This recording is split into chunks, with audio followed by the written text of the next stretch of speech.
Well, hello everyone. When we as Indians imagine ourselves a certain way, how the world looks at us, I think we think of ourselves as this raucous, can-do democracy. And some of us may be shocked to discover that while we are all of that, we are also the most depressed country in the world. I'm not sure how many of you actually knew that, because when I discovered it, it was a real revelation to me that 36% of us as Indians are or will be depressed at some point in our lives. Let me share another statistic before I introduce my guest this morning. 371 people at last count, 371 Indians kill themselves every day. That was approximately more than 134,000 people kill themselves every year in India. And yet, the irony is that we continue to see depression and mental health issues as some sort of self-indulgence, as some sort of problem of the rich and famous, as not really where the priority of science and medicine should be. Well, here we are in conversation with two people who are going to tell us why that needs to change, and that needs to change yesterday. First up, somebody who actually does not need an introduction. We know her from our cinema. She's one of our most celebrated actors. But she's somebody I admire for a different reason, in addition to her star power and her talent. She decided to go public with a deeply personal and intimate story on her own struggle with depression. In fact, in a 1-hour nationally televised interview with me. And then wanted to follow it up with concrete action, so actually created a foundation to help others who grapple with the same issues. And we also have here Dr. Murli Doraiswamy, one of the foremost neuroscientists and doctors from the United States of America, who spent a long time researching the science of the why, what, and how of depression and mental health issues. Deepika, once again, I must compliment you on your courage, because it does take courage, and it takes courage for somebody like you, even more than all of us in this room, to talk about our struggles, because you're in the public gaze. There are 100 things that will be said, that have been said, including really low-level things like, oh, she's probably just doing this to promote her next film, right? And I know, because I was in that conversation with you when you broke your silence on this on television, how difficult it was for you, how painful, how raw when you talk about it. And therefore, I'm going to say sorry, because I am going to, in a sense, put you through that moment again, because there are people in this room who may not be familiar with your own story. So let me start by asking you, when did you know that you were depressed? When did you start calling it depressed? And why did you, this fantastical woman on our screens, decide to go public with something so personal? I think it started with just a feeling. It started with just a feeling of not being completely there, of feeling like, like we spoke about, that pittish feeling in your stomach where, and just breaking down for no reason. And truly just feeling completely lost and not understanding what was happening to me. And I think it was the intervention of my mother, who was visiting me at that time. And I think I lived with it for a while, actually. I was filming a movie at that time, and I had no idea what I was going through. And I'd go to work every day. I'd literally have to pull myself out of bed and go to work. And my mother just happened to visit me, completely different context. And the day she was leaving, I remember breaking down. And I was extremely surprised, actually, today when I think back at how aware she was of what I was going through. And the first thing she did was to call a family friend, and Anna Chandy, who's a counselor. But today when I think back, and of course I was hesitant at that point because I wasn't aware of what I was going through. And at the same time, for me, Anna is someone who's also a family friend. So I think that's where I sought comfort. But at the same time, I don't know if I would have done the same thing if I didn't have, sort of that comfort level. But it was my mother who really sort of identified the symptoms and immediately called her up And in one phone conversation with Anna, she sort of understood what I was going through. But at the same time, I think it's the way she dealt with me and with the situation at that point. She didn't raise any alarms. She made me feel like it was completely normal and okay, and that we will get through this. And then, of course, with her and Dr. Sham Bhatt, who have worked on me, you know, so I think initially I was also reluctant to take medication. But I think at one point I was just extremely exhausted. I couldn't do it anymore, and I think that's when I decided to sort of, I said, okay, let me start medication. Let me accept this help that people are willing to give me, and today there's a lot more awareness. I don't think I can say that I'm completely over it, but it's always a fear at the back of my mind that I might always have a relapse because it's been such a bad experience for me. What was the most, I remember you telling me that you felt that pit in your stomach, you felt empty, you felt directionless, Yeah. that you would lock yourself in your vanity van and sometimes just cry, and you did not know why you were crying. That sometimes it helped to have people around, but sometimes it was the exact opposite. That sense of being closed in by a crowd when you're feeling isolated within yourself. Yeah. It helped having people I was close to and familiar with. It was comforting to have them around because then I could break down if I felt like, and if I had questions or thoughts in my head, I wouldn't hesitate to ask. But at the same time, if I was in front of the media or at an event, which happened many, many times, that's when I'd feel a bit suffocated because I didn't want to break down in public. And this is before I made up my mind to go public with what I was dealing with. Today, if that happens to me, if I ever go back to that space, and I hope I don't, I don't think I'd think twice about exposing the way I feel. And I think a large part of one's road to recovery is to accept what you're going through, and to not challenge it, but to embrace it.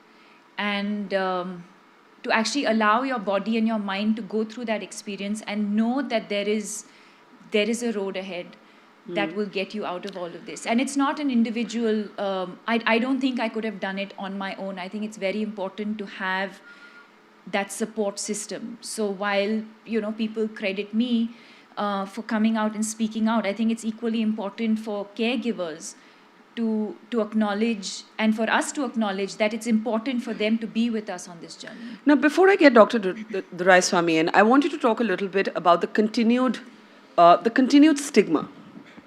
The continued stigma associated with mental health issues, with depression in particular. Even today, if I were to be honest, in terms of eliciting responses here, even in this room with very educated, very aware people, in drawing rooms you will hear loose and idle chatter saying, oh, why is Deepika depressed? She has everything. She has money. She's fame. She has talent. She's going places. She's, depression is treated as a indulgence. Like, only people who have no real problems are depressed.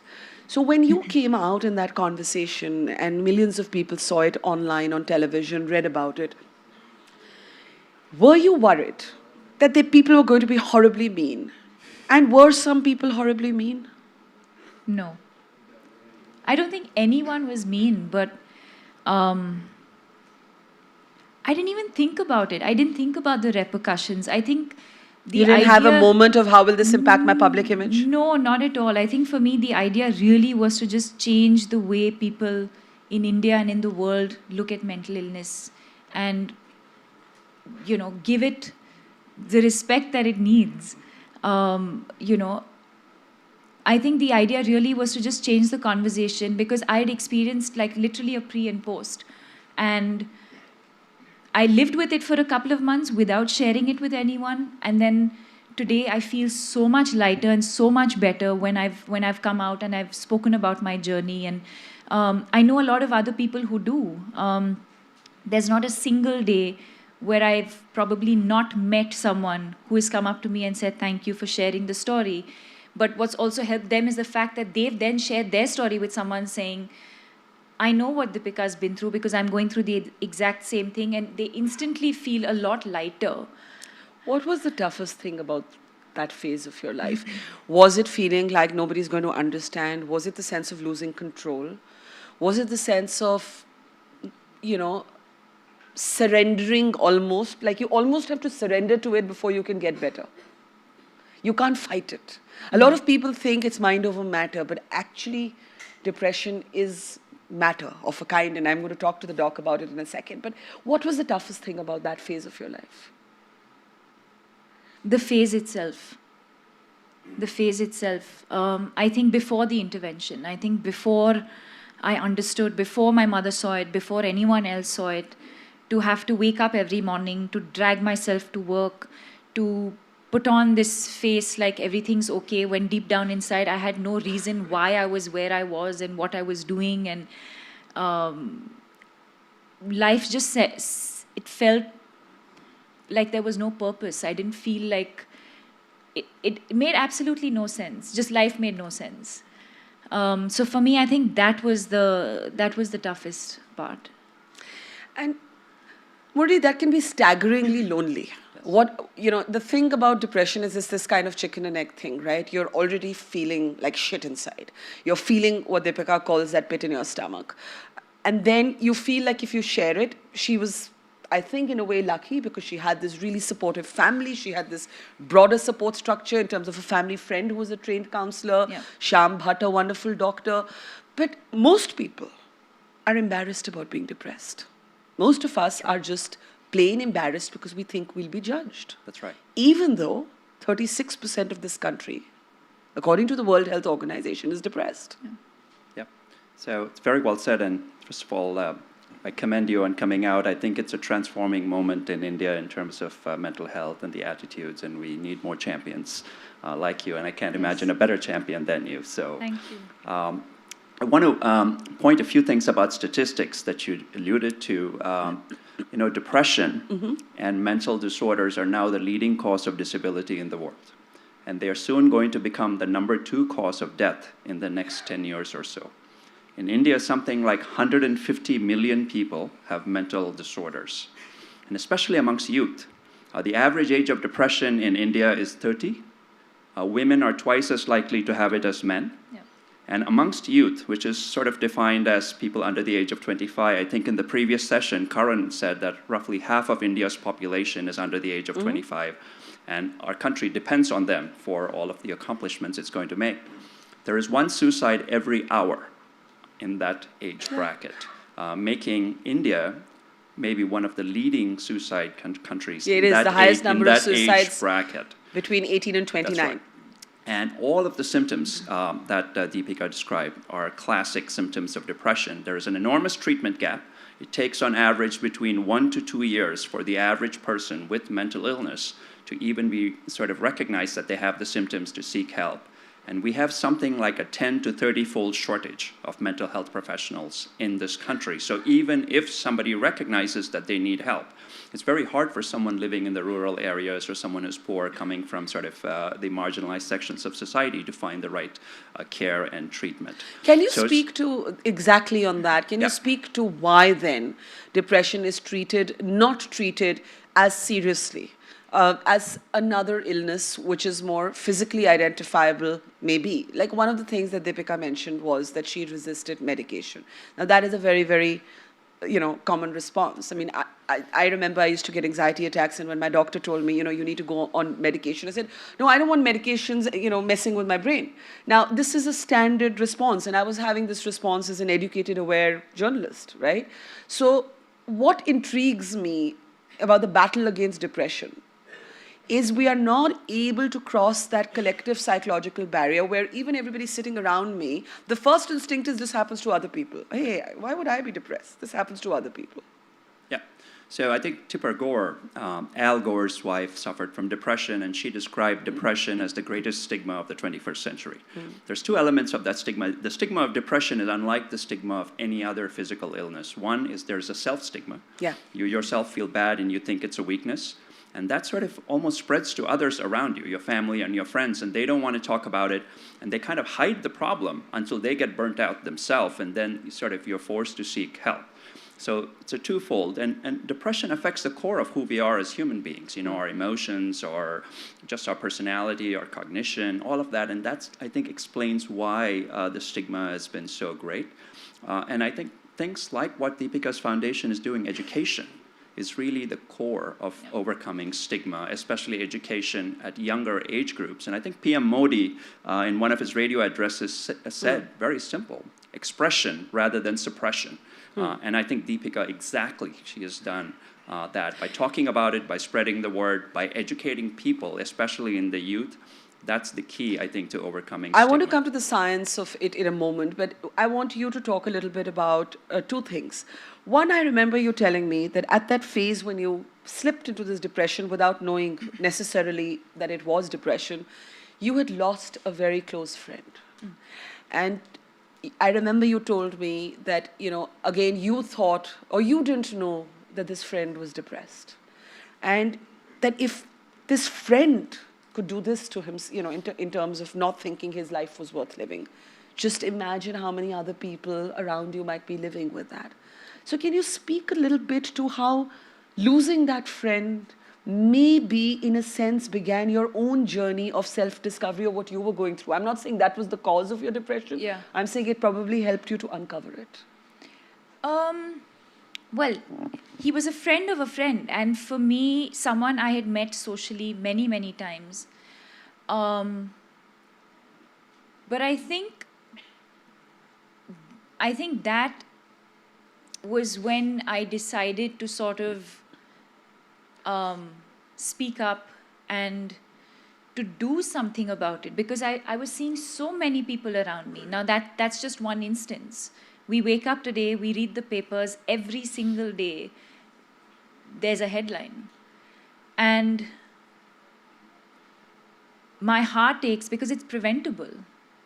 It's absolutely preventable. And I think a large part of also the stigma comes from the fact that in schools, we talk about physical education. We have physical education classes. I had physical education in my school.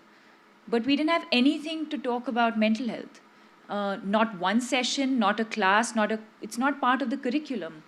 So I think if we included that in the curriculum and we introduce just the idea of the importance of mental health at a school level, there will be no stigma, because it's the same way as a child you're educating me about so many other things. So educate me about the importance of mental health the same way we talk about the importance of physical health.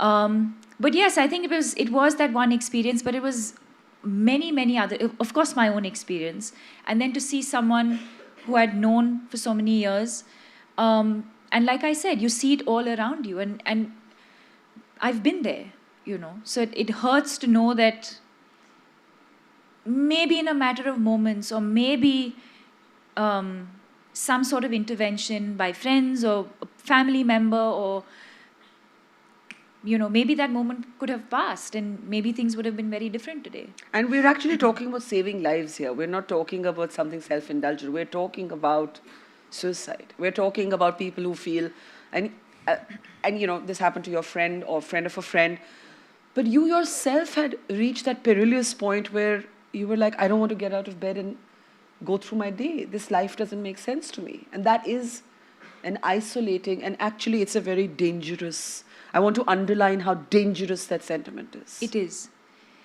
I think it's so important, having been there, I think it's so important to identify that moment in your life and to not fight it. It's so important to just accept, embrace, talk to somebody about it.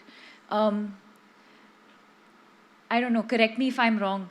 I don't mind if it's wrong diagnosis. I don't mind if I feel like I'm depressed, but I actually go to a doctor and he feels, or a specialist feels, I'm not depressed. I'd rather be in that space than underestimate what I'm going through.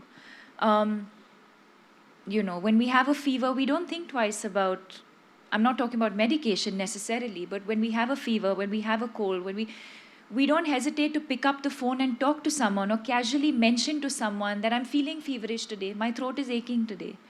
So why don't we talk about how my mind is feeling? I'm not feeling well today. I'm physically fine, but my mind's not there. Why can't we talk about it the same way? So why did you resist the medication? And the reason I'm pushing you on this is because I know Dr. Duraiswamy will bear me out on this. This is the most common. Even people who are able to bring themselves to a doctor and say, help me. There is a resistance. The mind, we treat our mind as something, we ourselves treat our mind as something different. Yeah. Like if somebody tells us we're diabetic and we need Januvia or insulin, we will take it. And we'll say we'll also exercise and we'll lose weight and we'll do all of that, but we'll take the medicine. But when it comes to mental health, we resist. Why did you resist medication at first? I think it's the same stigma that we're talking about. It's the same Exactly. stigma. That what if I'm already not feeling great, and what if this thing messes with my mind even more? It's the it was just the stigma, nothing else. And the day I overcame that, I'm fine. So how do we know if we're depressed? Great question. And not just sad. No, it's a great question. So I think what most people don't realize is that clinical depression is not just your everyday blues or everyday passing sadness. We all encounter moments of sort of blues, rejections in our work, family life, accomplishments, playing tennis, you lose to somebody. Yeah, we're all sad. But most of those kinds of everyday blues, we're able to snap out of it in a few days, in a few hours. Clinical depression is far more serious, far more debilitating. Typically, we define clinical depression in medical terms as someone having 5 or more symptoms of depression for most of the day, for at least 2 weeks. And these symptoms are impairing your everyday functioning, both at work and in your family life. So Google recently put out a screening questionnaire on their search tool called the PHQ-9. It's a validated depression screening tool. It's not a diagnostic test, so you cannot diagnose yourself with depression. And hundreds of thousands of people have already taken this screening tool. It's not available in India yet. All it tells you is if you score low, then your mood symptoms are probably just benign everyday blues, adjustment to life stressors. If you're scoring on the high end, it's time, as Deepika pointed out, to go seek professional help. It may be depression, it may not be depression. A variety of medical conditions can also mimic depression. Thyroid imbalances, vitamin deficiencies, in the elderly, small strokes, medication side effects. One reason why people don't want to take drugs is many older antidepressants carry a lot of baggage with them. In fact, a new study just came out that antidepressants double your risk for death on their own.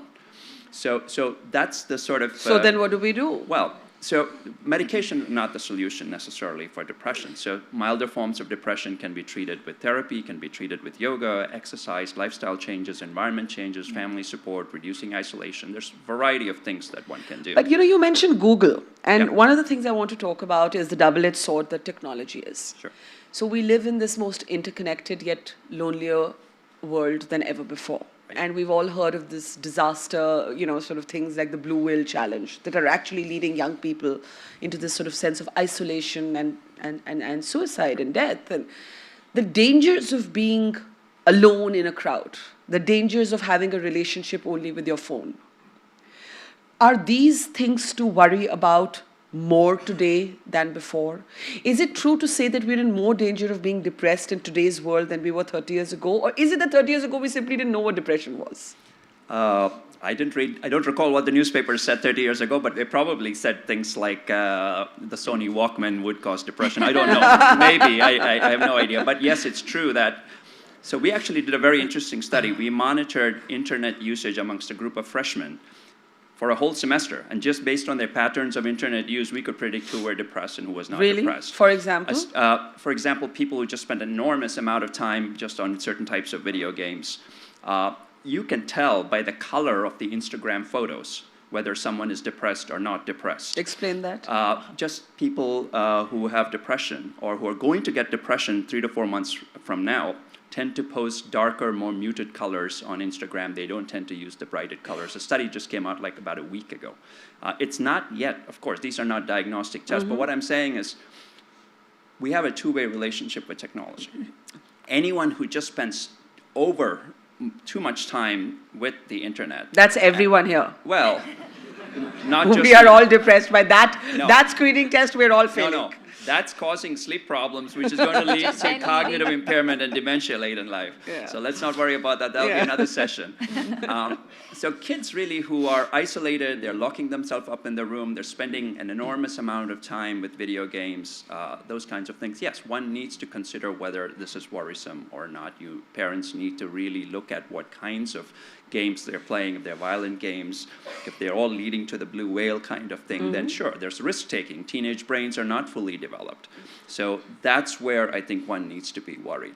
On the other hand, I think technology can have a positive role because one, you can increase the access to counseling, and I'm sure your foundation is going to use technology for education. Eventually, we're going to have apps. There's a company in India called Visa that's developed a chatbot to treat depression, and they've done a pilot trial with it, and it actually helps people. So, as I mentioned, we don't have enough counselors. So we can use technology in a positive way to educate children, maybe create gaming, maybe create empathy by having virtual reality experiences where they can understand what it feels like to be depressed. So the new movie, Blade Runner, is going to come out.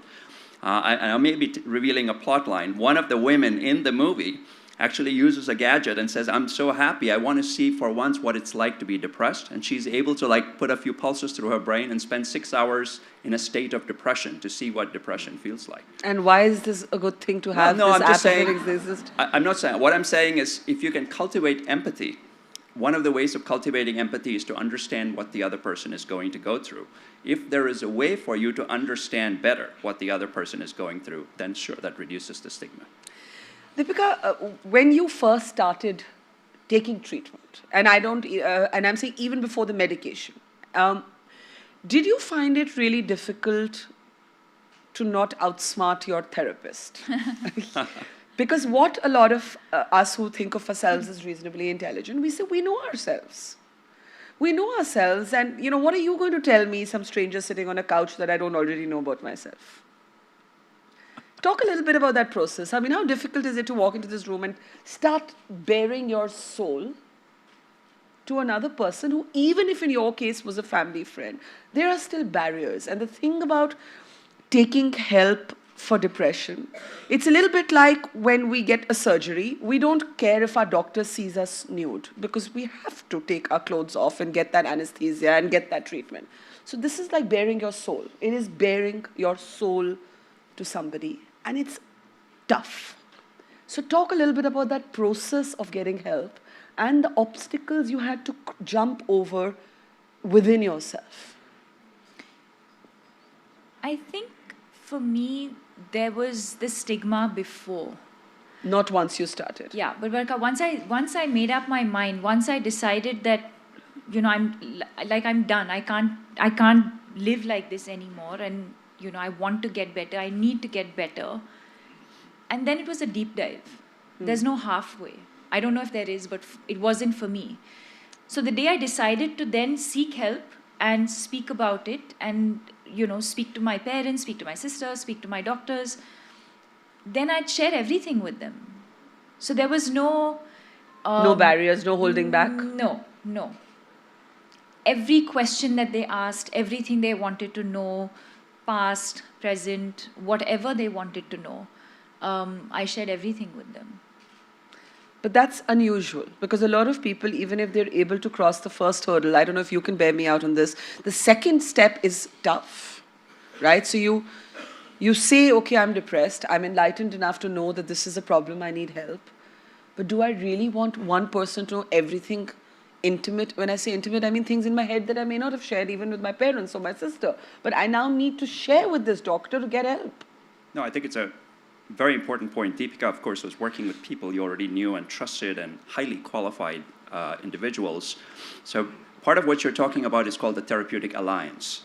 And it's the job of a skilled counselor or a psychiatrist to establish that alliance. And you have to get a read on the person. So, there's a saying in medicine, you don't treat the disease, you treat the person who has the disease. You want to know, is this person open-minded to a biological view of depression? Is this person open-minded to more a psychological view? What are the triggering factors? What are the positive strengths? What are the weaknesses?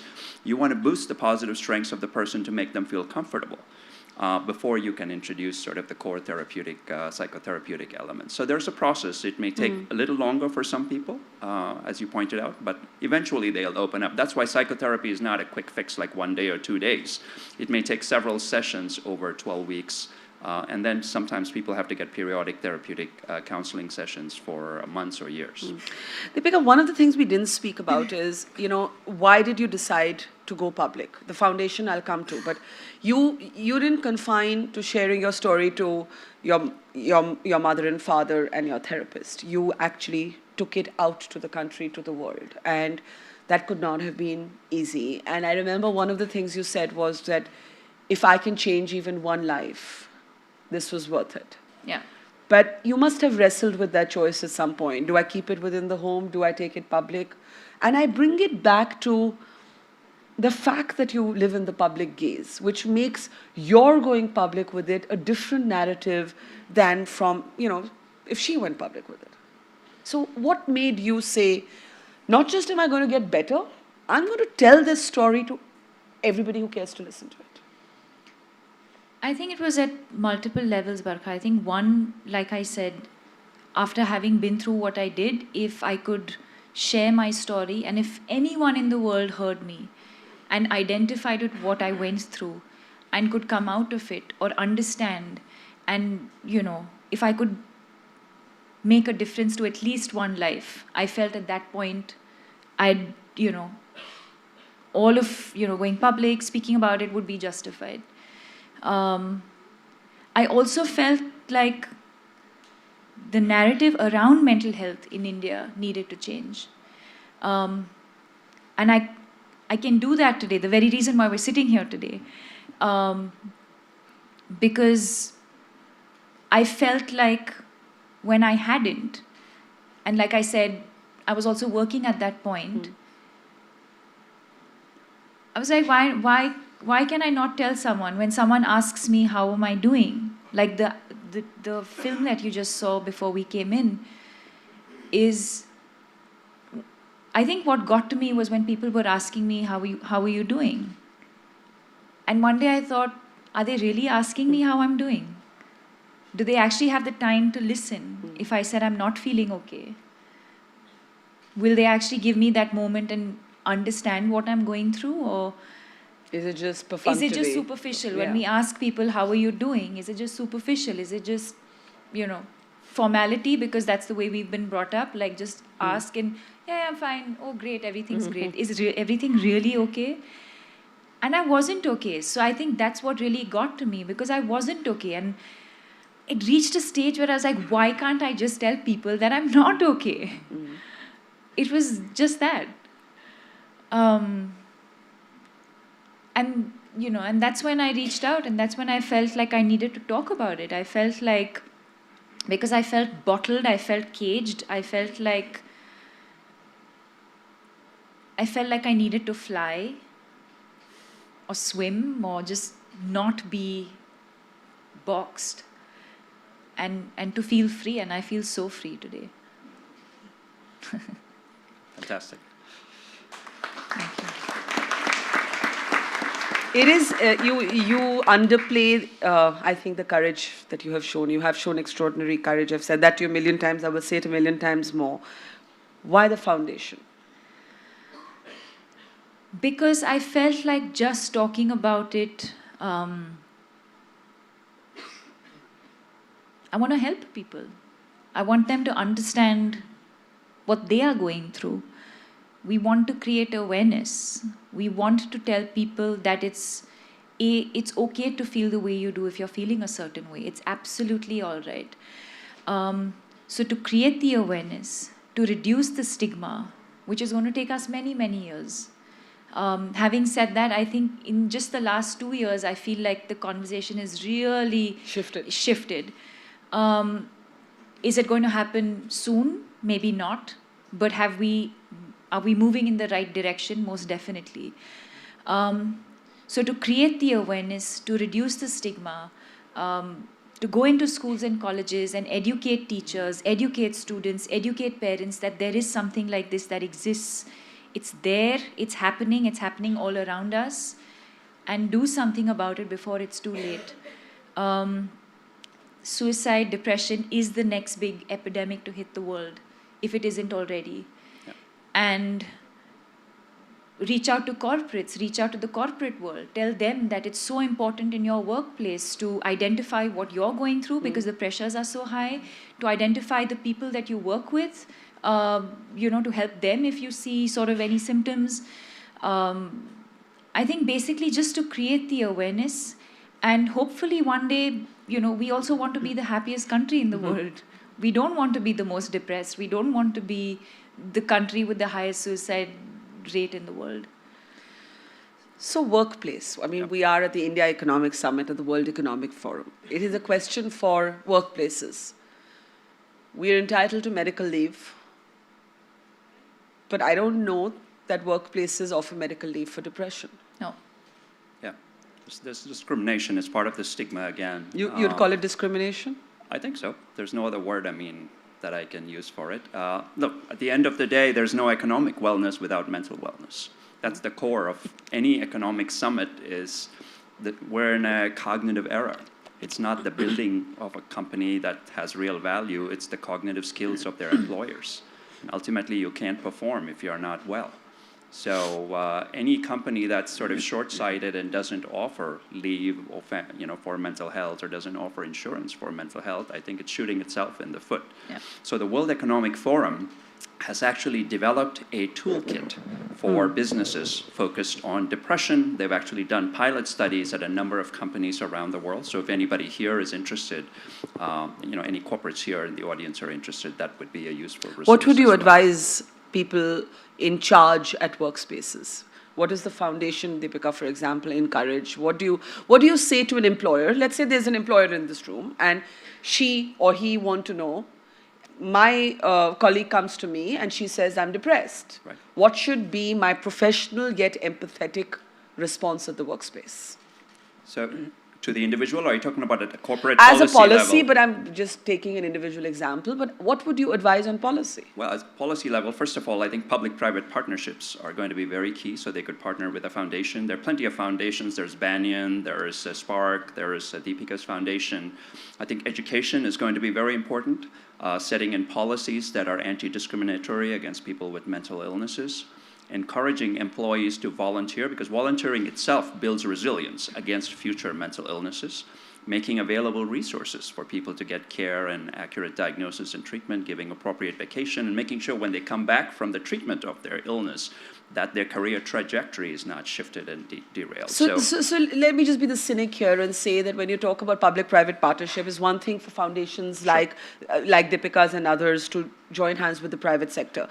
But when you talk about people who don't have resources, who don't have money, the like poor. Small businesses? You mean? No, Okay. rural India Rural or poor people. If you take a trip to the All India Medical Institute, you have people waiting out in line whose children are dying of cancer and they cannot get time with the oncologist because the public health system is so strained. I'll make a comment. Can we convince the government of India to actually turn the public health system towards depression, given the social stigmas, given the overstretched nature, given the absence of resources? Yes. And Deepika will also comment, but I'll give you 3 examples.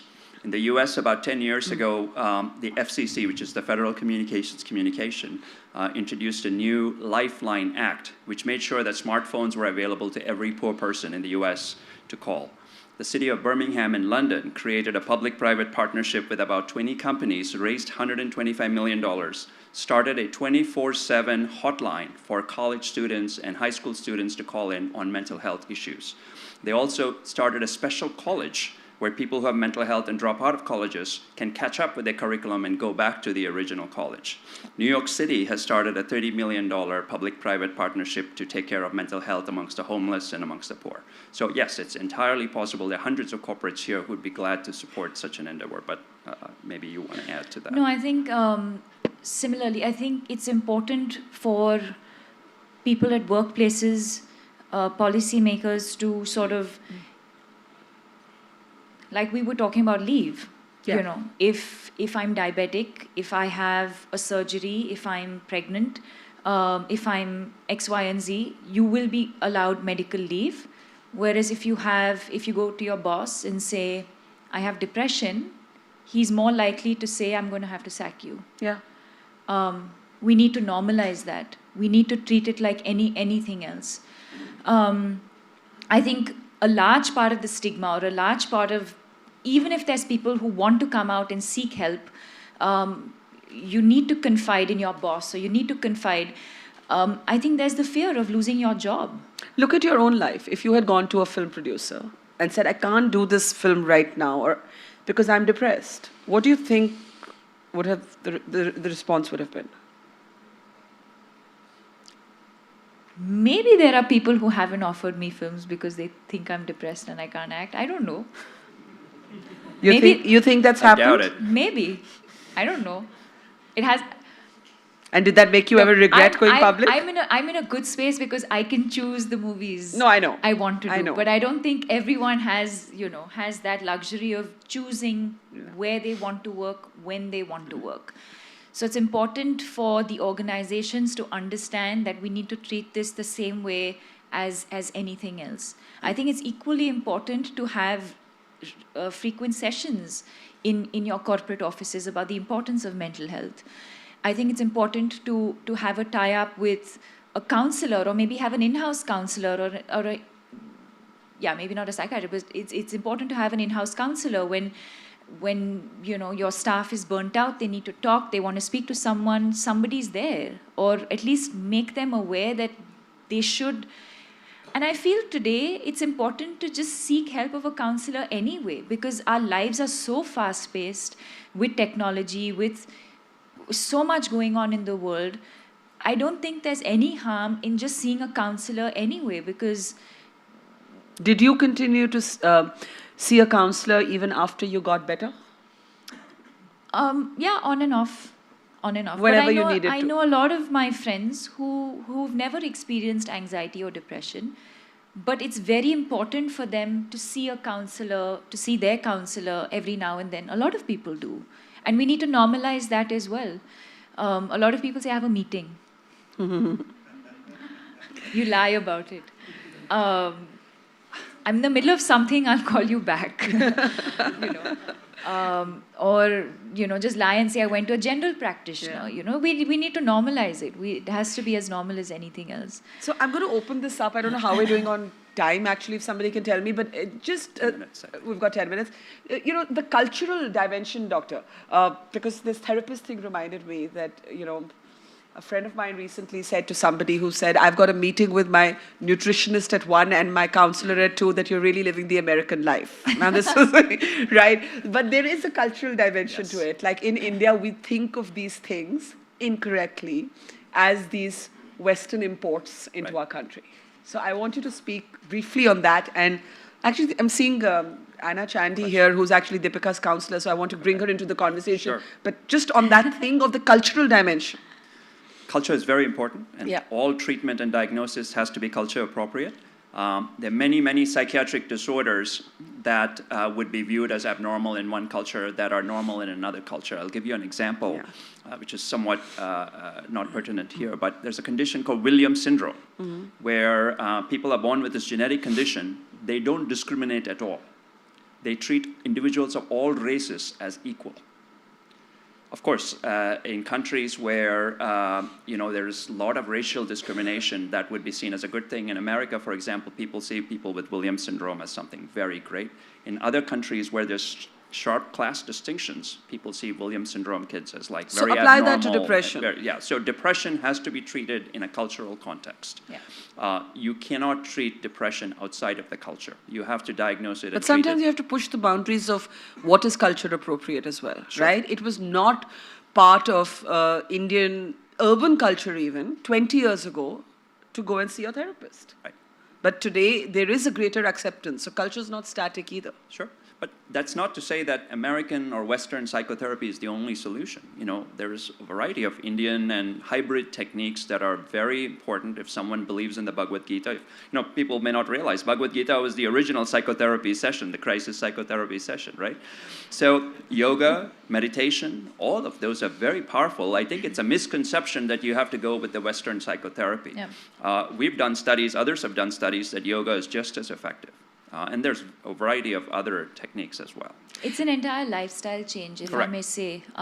My life, literally pre and post, my life post-depression is very, very different from my life before. What's the one biggest difference? I take care of myself, and I don't feel guilty about it. But didn't you always, like as an actor, take care of yourself? Or do you mean beyond physically taking care of yourself? It's absolutely not in terms Related of to physical appearance, but it's important to, and especially with women in India, I feel that there's a lot of guilt Yeah. attached with taking care of yourself and doing things for yourself, because we're constantly playing roles and constantly doing things for other people.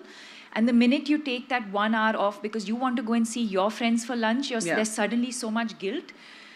It's totally okay to do something for yourself, a little bit of of me time, whether it's going to getting frequent massages, whether it's sleeping, adequate sleep, eating well, just taking care of yourself in a holistic in a holistic way, and not just medication like we talk about is just one of the things that's the approach I took. Yeah. Maybe And it'll be different for... We want to emphasize that no one's dissing medication. Medication can be life-saving for some individuals. Yeah. So I want to make sure Yes. that it doesn't work for everyone. Okay, I need to go into the audience. We have 7 minutes. Anna, why don't we start with you? If you just want to speak, start taking Deepika's experience with you as a starting point, but what you'd like to say to the people here, especially parents. I think for parents, for families, what should they be looking out for? I think in India, particularly with the experience of the foundation, adolescent children, a lot of the symptoms, obvious symptoms, show up in depression, early stages of depression, as behavioral. And therefore, parents and teachers need to have awareness and education that some of the behavioral symptoms, if, again, as Dr. Doraiswamy said, if they are clustered with other symptoms, and they are existing over 2 to 3 weeks, then we need to look deeper into it. For example, it was with deep sorrow that last year, a young boy in Bangalore was expelled from an international school. All that he complained was headaches. So he was 17 years old. He would put his head on the desk. And they expelled him saying misbehavior. So Dr. Bhatt and myself actually called the school after the diagnosis and said he's got depression. And so can you take him back? And they said, we don't want to deal with mental health issues. Today, the young boy has joined University of Chicago for his undergraduate program. So the discrimination and excluding young children, under the guise of laziness, because sometimes there is apathy, laziness, or labeling them, I think... or not wanting to take the responsibility. Like I can imagine the school calculating, if this boy does something to himself, we don't want that responsibility. Absolutely. No one wants to take that responsibility. Yeah. We've had a lot of pushback from schools as well. Yeah. When we've wanted to, take our schools program. A lot of schools, I have to say, were very, very open to the idea. And in fact, we've covered, I think, more than 300 schools in the last 1 year. But it's surprising that a lot of schools don't encourage. Yes, It'll change. And the other thing which I'd like to, in continuation with what you said, I think India is a context, and we're a collective society. So even when we look at mental health issues, I think we need to look at it from a collective thought. For example, for me as a practitioner, in my private practice, I insist on a systemic view of the issue, because the individual is suffering. They can't manage this on their own. So the system or the collective, the family need to be part of that process. So what I do is the individual becomes, to me, the voice of what's happening. And the other members also come in for therapy, because they also have their own issues. And I think this is very, very important in India. While I'm not disputing that, Western approaches are important, but we also need to remember a lot of the Western approaches are individualistic. I see that huge difference in terms of context. We do one more question, which you need to understand. In the rural area, there are mental health workers that include the soothsayers, the witchcraft people, the astrologers as part of the education program. And one of the programs that we run in North Karnataka, we have actually funding a program in the rural area where the local people become part of the counseling process. Yeah, you have to get the quacks out of the system as well while being open to alternative modes. Question there? Yes. Yeah. Hi, I don't know if I missed, I came in a bit late. Ms. Padukone, you had everything going for you. You're good looking, you were rich, everything. So tell me. Don't say, why are you depressed? No, I'm asking this then our 1 hour conversation has been... Can depression come to anybody for no reason? Because somebody who has everything going for her, why should she get depressed? I'm asking this not from a personal point of view, because I know of some people or somebody that is going through depression, and I'm not able to figure out what's the reason. Right. So I I'm think asking Dr. you, Murli would be the right person to answer that question. But can I just preface here, because you did come in late, ma'am, and one of the things we did discuss was that this is the response that actually hems people in, that you've got everything. Why are you depressed? Well, nobody wants to be depressed, right? So it's not like you're wishing it on yourself to be depressed. So we don't fully understand the biological roots, but there are biological triggers. Could be partly genetic, partly a mix of some psychological, social, and biochemical factors. If there was a way that I could have scanned, her brain at the time that you were feeling empty, sad, maybe we would have seen some changes in biochemical circuits, etc. But at this point in time, we don't fully understand it at that level of cellular circuitry alteration. All we know is that there's a combination. Some people, it's an obvious response to triggers. So, for example, you just tell someone, I don't love you, and you spiral into a downward spiral of depression. That's an external trigger. Yeah. In others, it just comes out of nothing. They're doing fine, Seemingly and all nothing. of a sudden, Yeah. it Seemingly just comes nothing. in there. Okay. Seemingly nothing. I'm going to take here in the front row. Are we out of time? Okay. Just last comment, yeah. Sure. In option B, Sheryl Sandberg and Adam Grant talk about two phrases. I know exactly how you feel, and let me know if I can do something for you. Mm-hmm. When you hear these two phrases, do you feel comforted or do you feel a cognitive overload? Because research shows... Do you feel comforted that you've been understood, or do you feel that you have to tell other people how they can help you? It's a bit of a confusing question, yeah. Do I feel comforted when somebody asks me?